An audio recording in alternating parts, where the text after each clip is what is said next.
Je suis Gandhi et je suis indien et je me bats pour l'indépendance de l'Inde.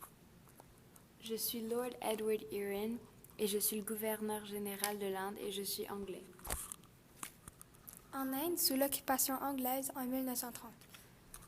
Je refuse de parler avec Gandhi, un hindou qui nous veut, nous, les Anglais, dehors, malgré tout ce que nous avons pu faire pour eux. Monsieur Irwin, si vous étiez dans ma position, voudriez-vous pas vivre dans un pays libre sans aucune autorité par-dessus vos têtes constamment? Qu'est-ce que vous dites? On vous donne la liberté que vous méritez pour l'amélioration de ce pays. Donc vous êtes en train de dire qu'on mérite d'être traités comme des étrangers dans notre propre pays? Vivre chaque jour entouré de regards discriminatoires? C'est ça que vous méritez, c'est parfaitement juste. Regardez tout ce que nous avons fait pour le pays, comme tous les emplois que nous avons créés, ou même l'amélioration de l'économie indienne ou du système politique.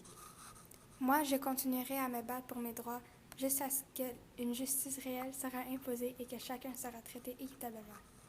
Et pensez-vous que la désobéissance civile et de se manifester contre une loi qui ne vous plaît pas est vraiment la solution? Jusqu'à présent, l'Inde était calme et tout était en ordre.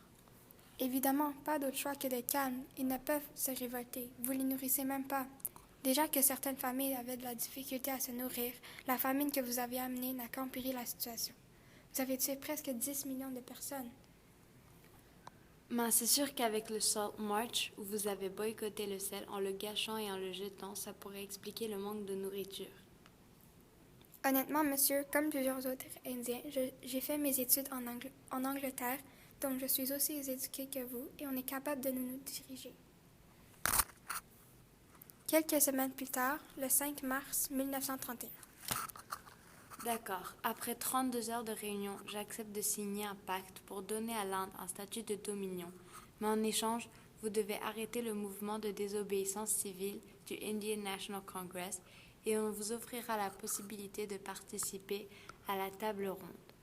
On arrêtera aussi toute persécution pour les crimes de manifestation, excepté pour la violence, et nous enlèverons la taxe sur le sel, ce qui permettra aux Indiens de faire des échanges, et puis les Indiens pourront en vendre et en posséder.